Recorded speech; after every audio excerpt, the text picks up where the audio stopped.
got a show on the weekend. Getting stopped for no reason at all. And then he doesn't have a record, so to speak, but they keep those interactions on file. And they say, oh, this guy has a bit of an attitude. Because he knows his rights, he's got a bit of an attitude. He knows that he shouldn't be stopped left and right wherever he is. Anyway, we're joined right now by Turk. Turk is a former gang member and also founder of the Turk Foundation. He's a guy who's done some time for some possession of illegal firearms, and he's turned his life around and is giving back to the community. Is that fair to say, Turk? Yeah, I think that's fair to say, Jim. How's it going? Good, thank you very much. So you have come out with, and maybe we definitely should put this on Instagram. I forgot to do that. But you've come out with, on your way to making a new app. What is your new app going to do? The app is basically just trying to put a balance to a lot of the stuff that's going on out here with the interactions with police and the youth and people in general. Not only the youth. We are focusing on the youth because that's what the foundation is about, but it's in general, man, what's happening out here, right? So, go ahead, sorry. No, you go ahead. No, let me go ahead. Okay.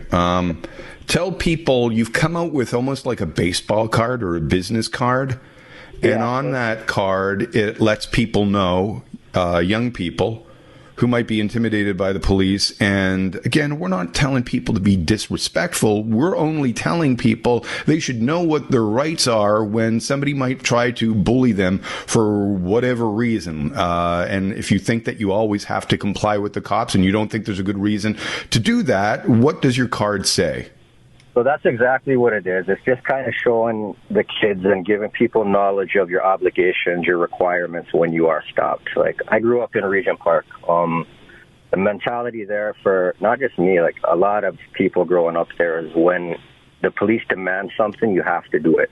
Or you go to jail, or like worse happens, right, in them places. So like in our brains, we're trained to, they say, give your ID, you give your ID. They ask, where are you going? You have to tell them where you're going. But in reality, that's not the case. You don't have to give them this information unless you're committing a crime, unless you've committed a crime, or unless you're about to commit a crime, right? So you really don't have to identify yourself and be put into this computer where they create these gangs, and kids that can be from a certain neighborhood and get stopped by the police 3, 4, 5 times.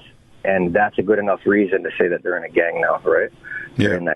From that neighborhood, because they've been stopped in the area that the gang is known to frequent. And, I mean, they're just out there. That's where they live. They could be going to the store. They could be going to the community center. They could be going to visit family. They could be doing anything, but they're going to be put in this computer where they're going to be called a gang member now, or an affiliate, or whatever the case is. So we're just trying to show them, like, it's got a scan QR code on it. It brings you to the Constitution. It shows the Charter of Rights and Freedoms. And it's something that everybody should know. Like, everybody should understand these. Everybody should feel comfortable expressing and exercising them. And it doesn't mean that if you don't want to give your name that you can't do that. But you should know that there's an option that you don't have to, right? You don't have to. If you feel intimidated, like you feel like you're being put in a position where you're uncomfortable, you don't have to be there. You don't have to sit there and have a conversation with them if you haven't committed a crime. And that's what a lot of people don't So get. What would you say to people who are like, you're just breeding a generation that will not like the cops? Because this is how I think that it works. Everybody in the neighborhood constantly being stopped by the cops, the good kids and the bad kids. So even at a certain point that the good kids don't want to not cooperate, but stop and talk because you treat me like a criminal. And if you treat everybody like a criminal in the neighborhood, then you're going to have a neighborhood that might not want to cooperate with the cops because I might be a good kid, but the way you treat me every time I walk down the street isn't like I'm being a good kid. You just assume I'm a bad kid. And that's the thing, like, it's already happening. There's already that line between the police and the communities. There's already that tension. There's already the feelings of separation between them on both sides, right? More from the community because they're taking the wrong end of the stick, if you want to call it that. But And the way I see it, if it's like good police officers that's out here doing their job, the ones that are really for the community, they're not going to have a problem with this. They should want to pass out these cards and let the kids be aware of their rights.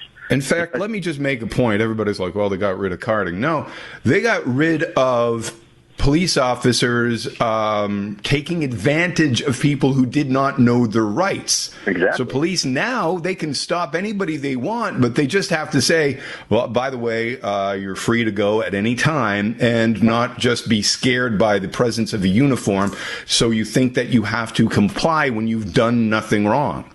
Exactly, man. And like I was saying, I think that it comes down to, like, what are the police officers trying to do? Are they trying to let the kids be aware of their rights? If they are, then they'd want to pass these things out themselves.